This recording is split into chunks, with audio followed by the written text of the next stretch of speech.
Hey, good morning. Happy New Year. It is an absolute joy and a delight just to be able to be together again. My name's Joel, and I'm senior leader here at New Life Church, and it's just a real delight to join you wherever you're joining us from, whether you're in the UK or further afield, whether you're watching us on your phone or your TV, wherever you're joining us from this morning. It's really great to have you with us together again today.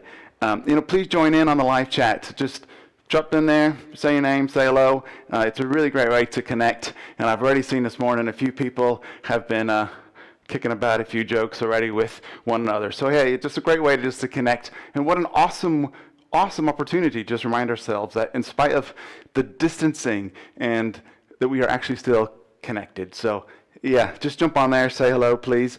Even though we're on lockdown and unable to meet in person, our vision is still the same. Our mission is still the same. Do everything we can to reach everyone we can. One of the things we're doing about that is creating content for children and young people. And if you haven't already seen it, our Superstars videos go out every Sunday morning at 9:30. You can check those out on the YouTube channel as well. And also this afternoon, our youth are getting together again over Zoom. And if you need the codes for that, just contact us and we'll give you the codes. But it's great to be able to offer some stuff for our children and our young people. I'm a parent of 4 myself, and I know that it is not always easy raising children. And we just want to do whatever we can to support you and strengthen you in that mission and that job. Now, we've also got some small groups, and we call them fuse groups. And they're starting back up again this week. And we're just going to play a little short video, a little teaser, and I'm going to just play that for you now. It gives you a bit more information about what we're doing in this current season.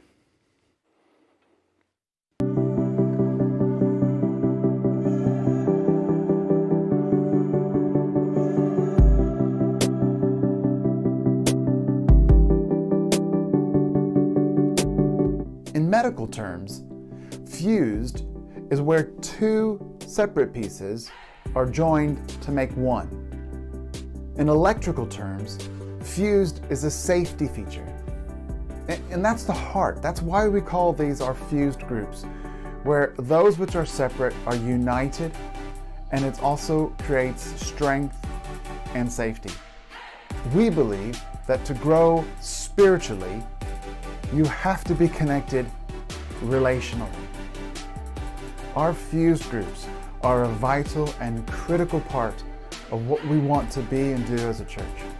They've been incredibly important, especially this last strange year. We'll be starting back up again on the week commencing January 11th.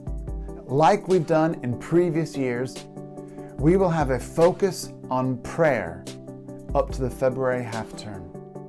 Over these 5 weeks, we will pray for our world, our country, our town, specifically for the things going on within New Life Church, and then specifically for the things that we want to reach out from New Life Church. You can either join a new fused group, or you can stay in the group that you've already been part of. If you've not yet signed up to be part of a group, this is a perfect opportunity to do so. It's only 5 weeks. Here's what you need to do. Show up, join in, and be real. Details of the days and times will be sent out via email, and you can sign up through ChurchSuite. We're looking forward to all the opportunities that 2021 will bring us.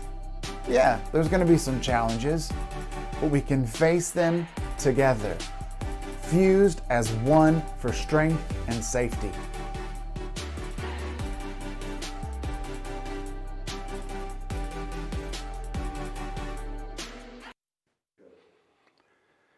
You can find out more information about the fused groups, and you can even register and get more information, sign online. If you go to the website, nlcletchworth.org, you can check out our website, go to the website there and get some more information on that.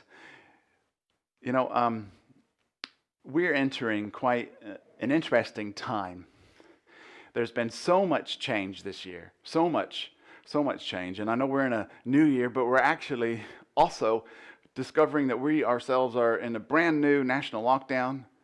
We are fighting a new variant of this disease, and we are racing to find a vaccine.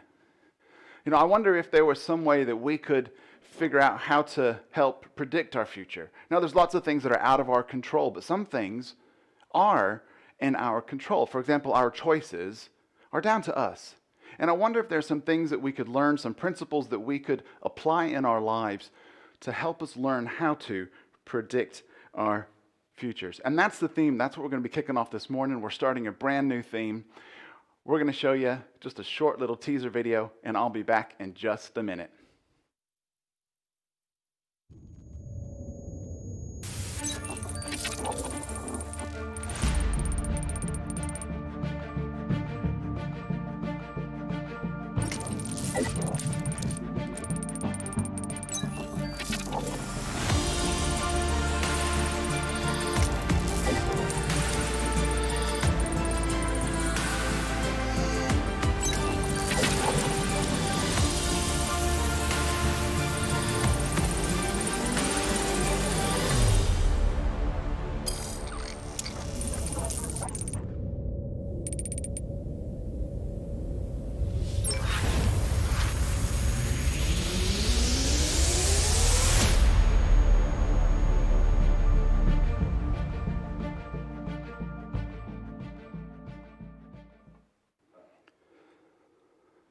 You know, they say hindsight is 20/20. You know, I wish in 2020 I bought shares in Zoom. Back in March, a share for Zoom was only trading at around $100. Did you know 9 months later, every share in Zoom was trading at just over $550 per share? See, I wish I had the hindsight or the foresight to take a couple shares in Zoom. But cultures and societies all around the world have tried to predict the future. Water divination, fortune tellers, crystal balls, tarot cards, tea leaves. And maybe you've been to one of those baby showers where you play some of the funny games to try to figure out whether it's going to be a boy or a girl. When I was a child, we used to play this game at school. We had an apple, and you twist the apple around, and every time you twisted it, you said a letter of the alphabet, and the letter that the stem came out of the apple was going to be the first initial of your future partner. So you spin it around, and you go A, B, C, D, E. Mine came out on E, so I was glad that I got to marry Elizabeth. I didn't want to wait till Z, if I'm honest with you. That would have just been too long. So anyway, but if you could predict your own future, wouldn't that be really kind of cool? Some of you have actually gotten close in life. See, some of you have said this about your life. You actually said this phrase, I should have seen this coming. You might not have said that about yourself. It's more likely that you have said that about someone else. You could have said about someone else, to them, you could have said, you should have seen this coming. Or maybe the way that you get told it is like this, I told you so. You see, it's like seeing a car crash in slow motion in front of you, and you can see what's going to happen even before it happens. It could be a friend or a colleague or a family member, and you just can see where their life is heading. And it's almost a crash, it's inevitable. You can just see it about to happen. It's like when your friend says to you, I can't believe she broke up with me. And you're sitting there thinking, really? Man, she's been breaking up with you for the last 6 months. Or they're sitting there saying, I can't believe they did that. And you're thinking to yourself, really? You should have seen that coming.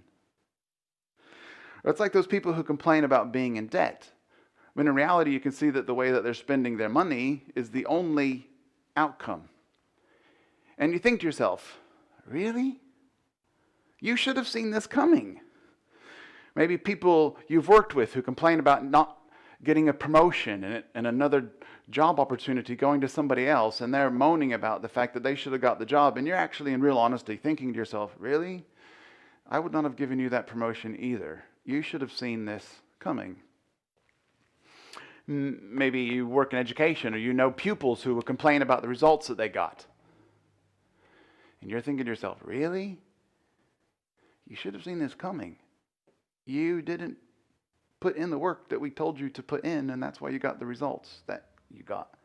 You should have seen this coming. Or a friend who's on the brink of burnout,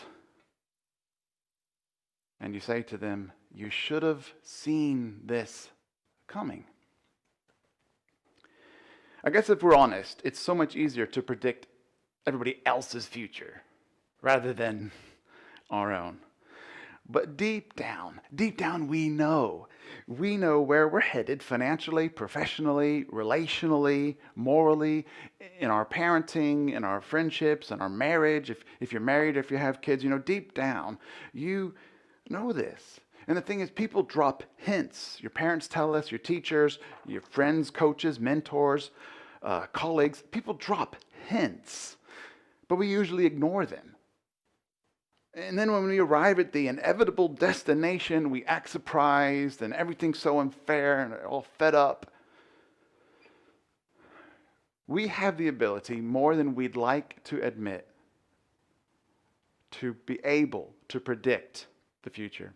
That's what this series is all about. See, what if there were some directions that we could all use?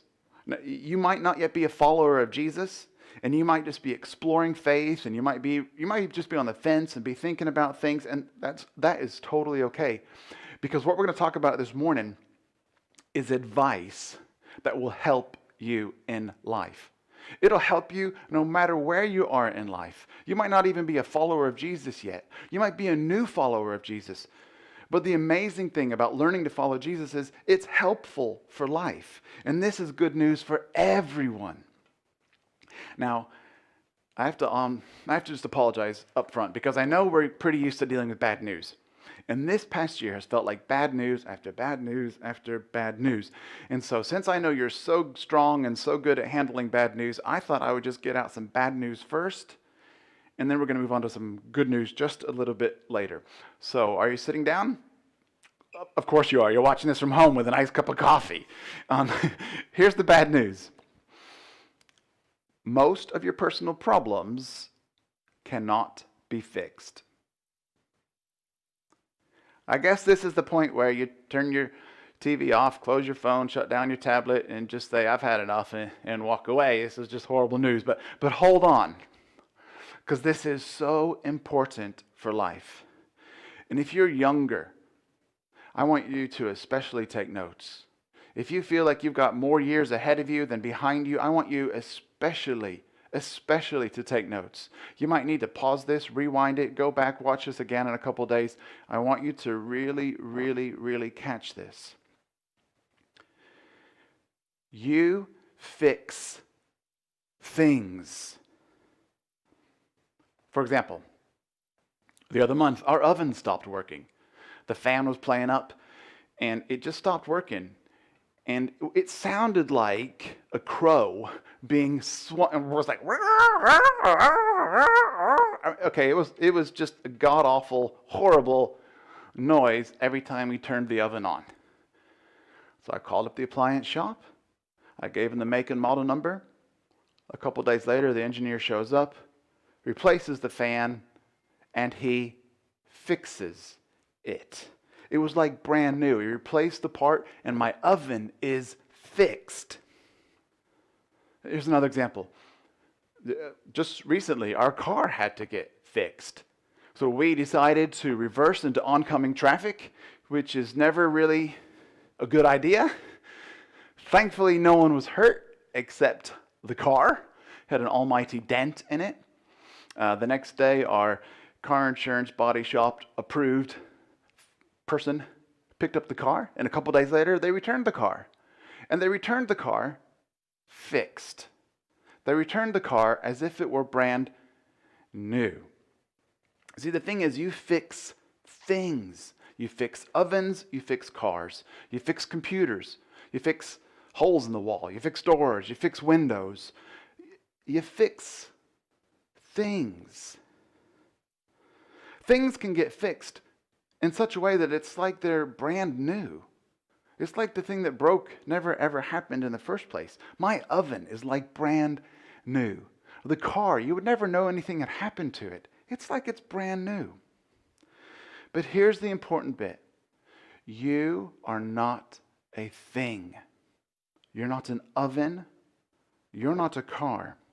God made you uniquely. You are precious. You cannot be unplugged and just have a reset button pressed. You cannot turn yourself off and then count to 10 and then everything reboots. You're not a thing to be fixed. You are a person to be loved. So the bad news was most of our personal problems cannot be fixed. But the good news, I told you some good news was coming. The good news is most of your personal problems can be avoided. I'm not talking about the things that we can't avoid, like a global pandemic that has done a flipping number on us, okay? That's totally out of our control. However, there are some things in life that we can control. You know, life has enough pain in it from the things that we can't avoid. So why don't we learn to avoid the things that we can avoid? This theme is going to explore a principle that Andy Stanley calls the principle of the path. Now, I've got to just give you a little explanation about what a principle is. Okay, a principle is not a rule that you follow. A principle is at work in your life all the time. They are there regardless of whether you're thinking about it or not. It applies all the time. It doesn't matter if you're paying them attention or not. The principle still applies. It doesn't matter if you even believe it or not. The principle still applies. A principle is something that you can't choose to apply or not because it always applies. It's not a rule or a law that you can break. It just is. However, if you ignore certain principles, that principle itself can actually break you. Let me just give you an illustration. There's something called the Archimedes principle. And this applies to you every single time you get into the bath, or have been on a boat, or throw a rock into some water, or go to a swimming pool. It applies every single time. Now, you might say, that's not fair. That is totally not fair. I don't even know I don't even know this guy, Archie. I have no idea who he is. I don't even know if he was even a real person or not. I don't know who this guy is. It's not even fair. I don't know anything about this principle. That's so unfair that it would actually affect me. I could choose not to even believe in it. That's so unfair that it could affect me. But that's the nature of a principle. It's invisible, but it still applies itself whether you pay attention to it or not. Archimedes discovered this principle.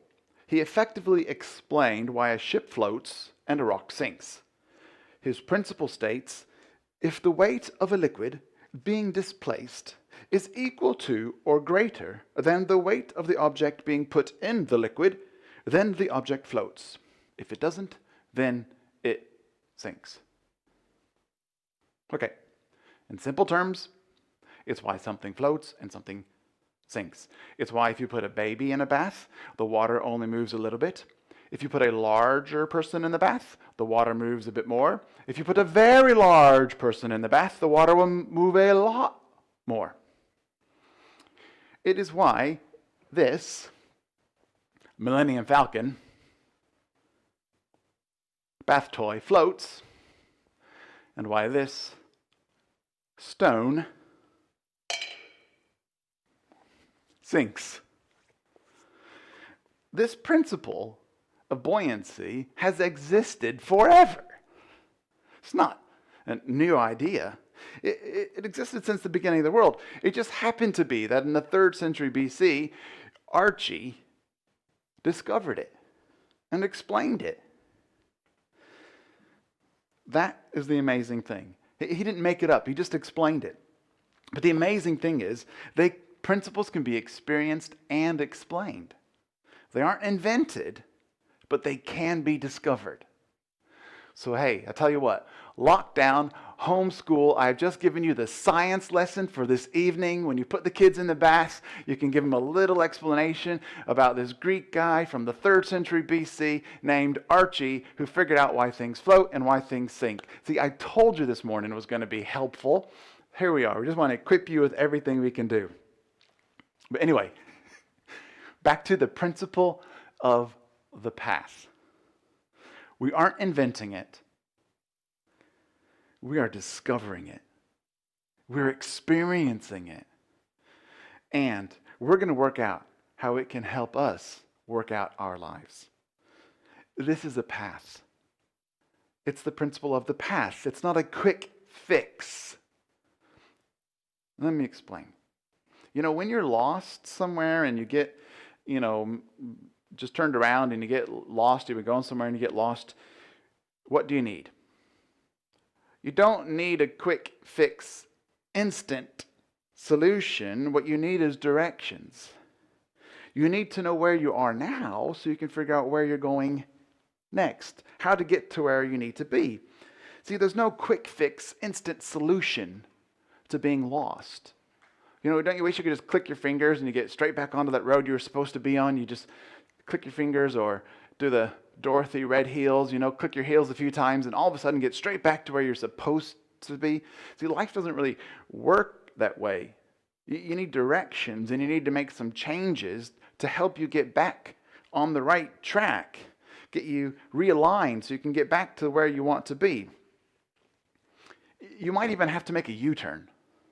You might have to renegotiate.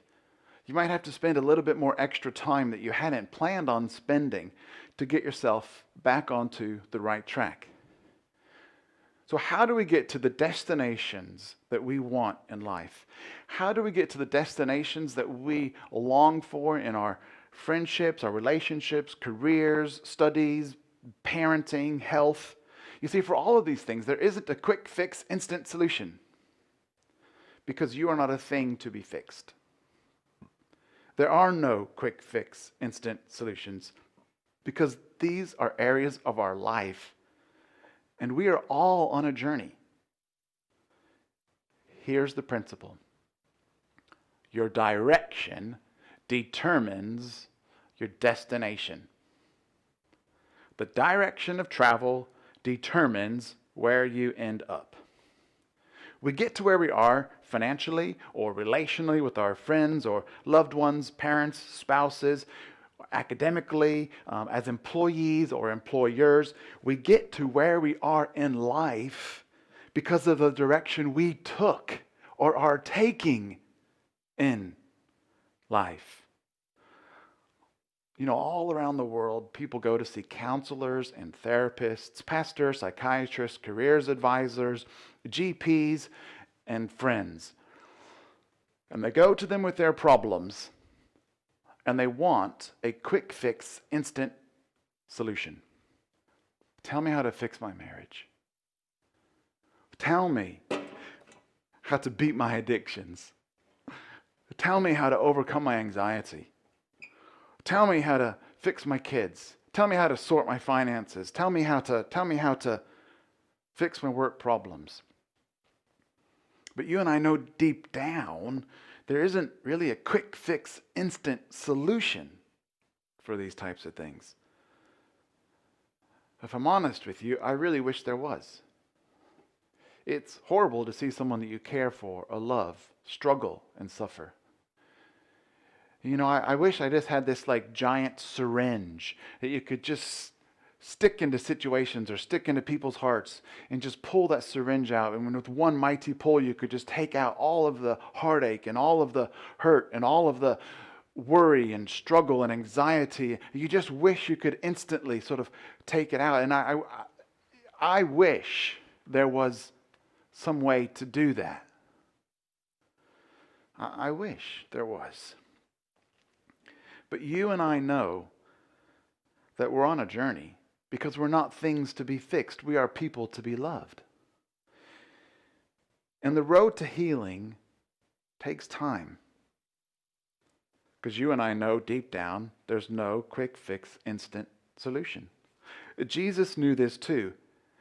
And if you're not yet a follower of Jesus, this is one good reason that you should consider at least putting your trust in Jesus. Because Jesus knew you were not a thing to be fixed, but a person to be loved. And he knew that life was tricky sometimes. Jesus never promised a quick fix. In fact, he never fixed people. He loved people. Now, he told us a really well-known story. And you might have heard this story before. And it might not be a new story, but he told this really, really simple story. And Jesus had preached this well-known message. It's called the Sermon on the Mount. And a lot of people believe that he repeated this message a number of times because there's a couple of different records of it. And so it's thought that this was kind of his main block, his main chunk message thing that he used to share. And there's this guy, Matthew, who used to be a tax collector, who kept details and records. If you were a tax collector back then, you had to make sure you noted who owed what and who paid what. So this tax collector, Matthew, had become one of Jesus' close followers. And Matthew actually wrote a biography about his time with Jesus and about the life of Jesus. And it's Matthew who records the most detail about this Sermon on the Mount. And at the end of this Sermon on the Mount, which you can find in the book that Matthew wrote, it's called Matthew, and it's in the book of Matthew, chapters 5, 6, and 7. And at the end of this Sermon on the Mount, he comes to this little story, and it's in Matthew chapter 7, and it's verse 24 to 29. It goes like this. It goes, therefore,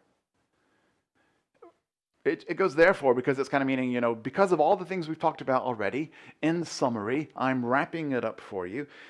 And Jesus says, everything I've taught you already, therefore, everyone who hears these words of mine, everyone who hears these words of mine. See, Jesus was speaking in a public place. There were younger people there, older people there. There were people that were richer and people that were poorer. There were people that were believers. There were people that were doubters.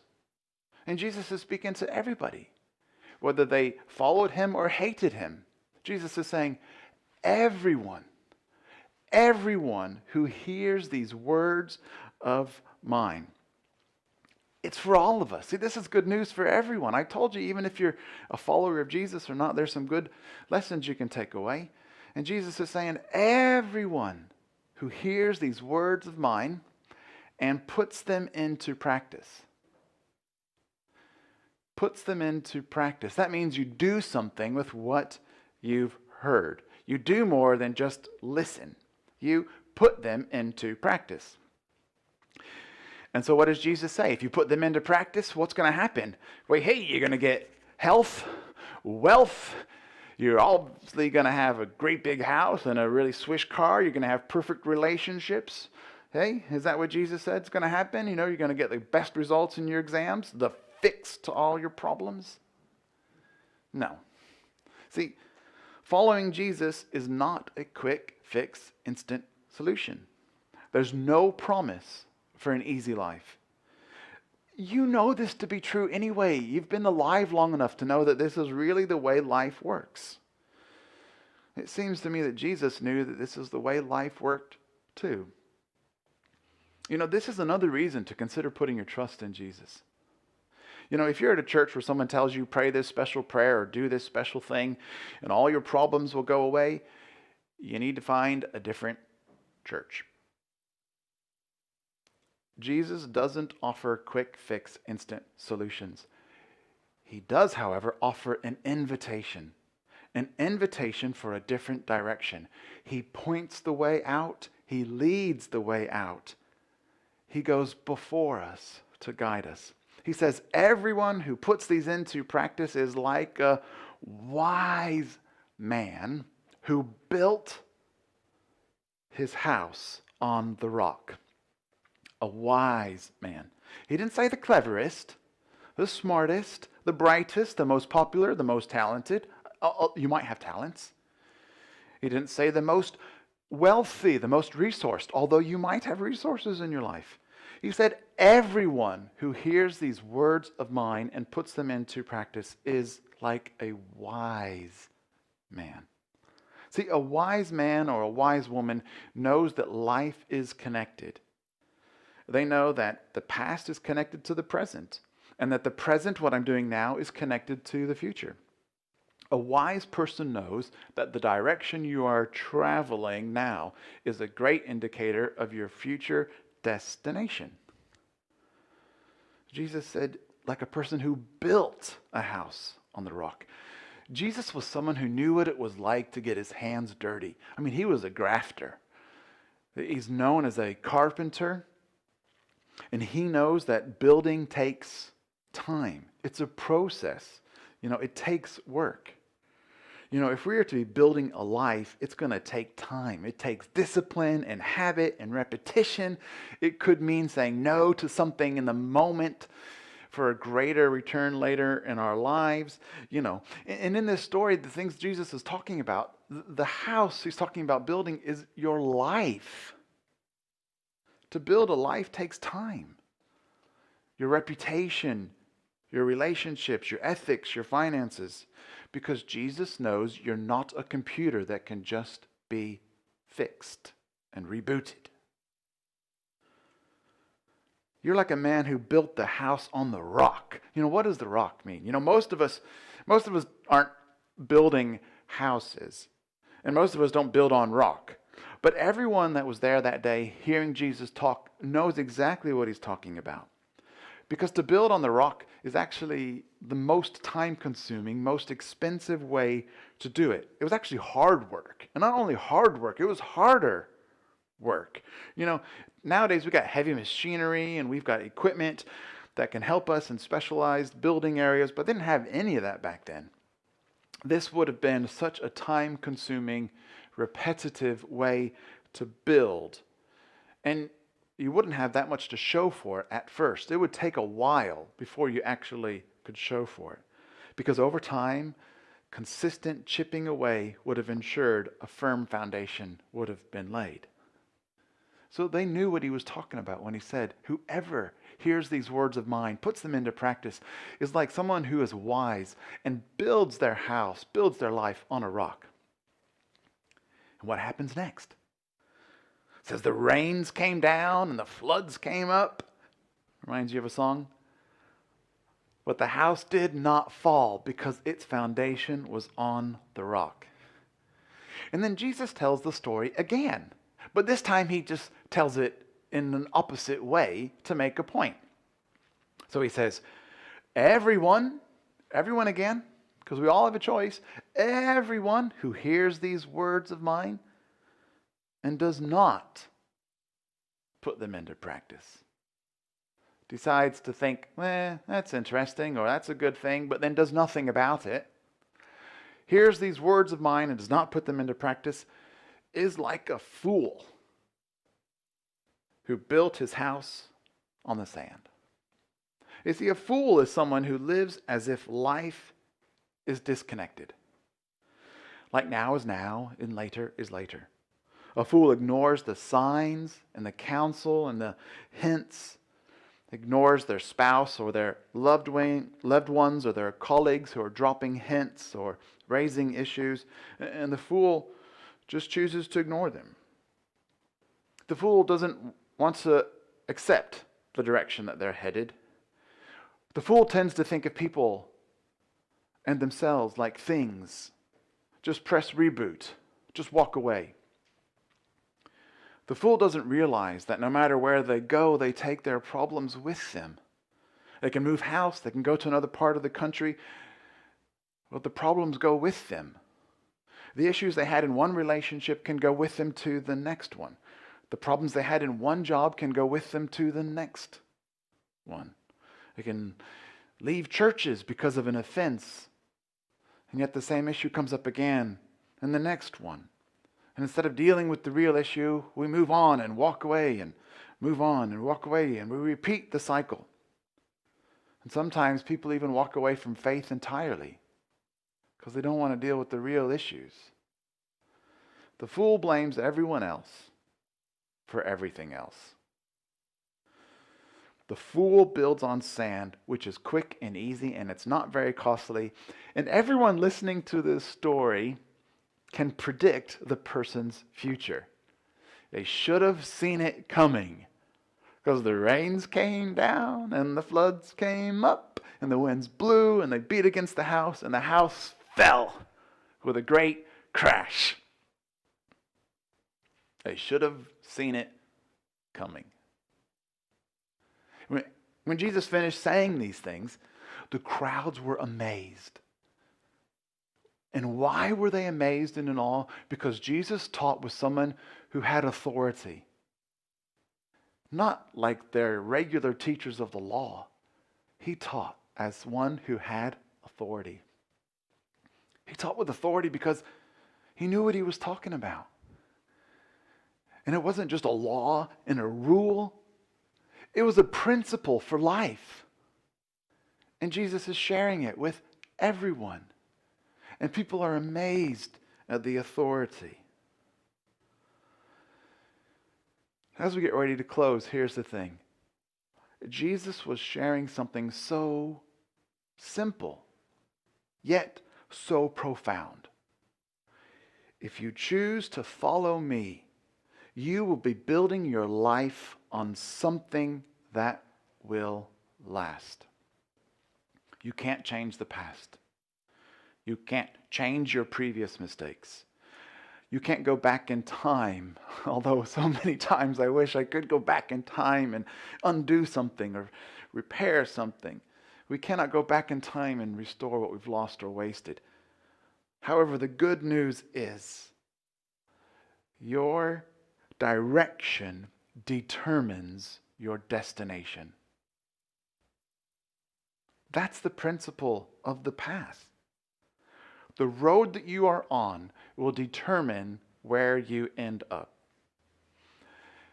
The new year is a great opportunity to just take a moment and review the direction you're headed. You know, we're currently in lockdown. Why don't you take this season as an opportunity to review and consider where your life is really at?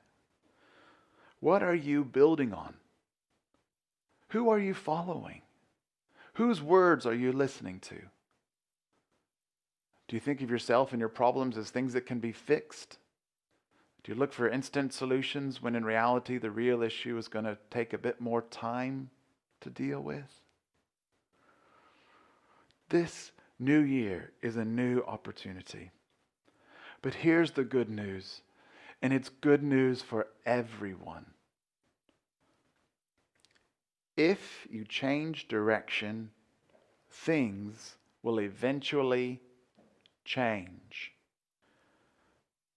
Nobody's promising a quick fix. However, ultimately, it will lead to a different destination. Your direction determines your destination.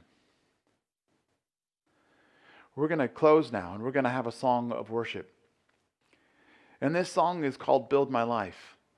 And while the worship team is doing this song, I'd like you to be able to have some time to just join in, or you might not know the song. The words will come up on the screen for you.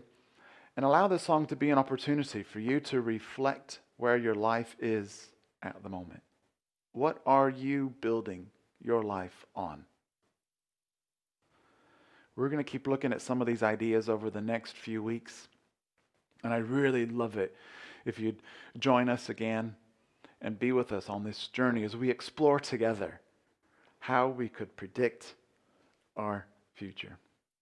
I'm going to say a short prayer and then we're going to go into the song.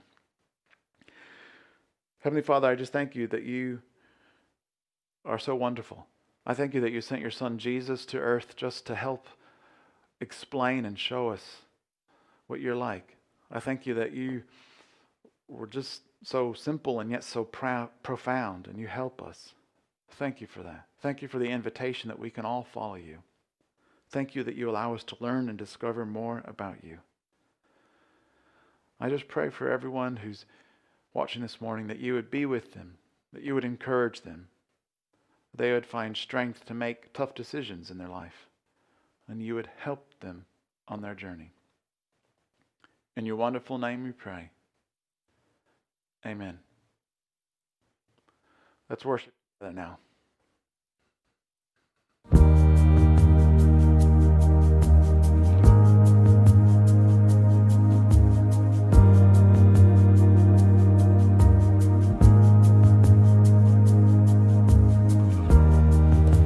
Worthy of every song we could ever sing,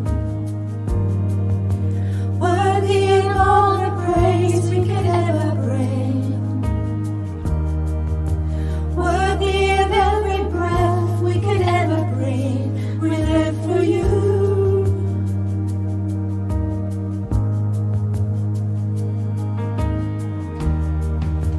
Jesus, the name above every other name. Jesus, the only one who could ever save. Worthy of every breath we could ever breathe. We live for you. We live for you. Holy, there is no one like you. There is none beside Hi Mark, we all missed you down here this morning. We hope you have a lovely day. See you later. Show me who you are, fill me with your heart and lead me in your love to those around me.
you.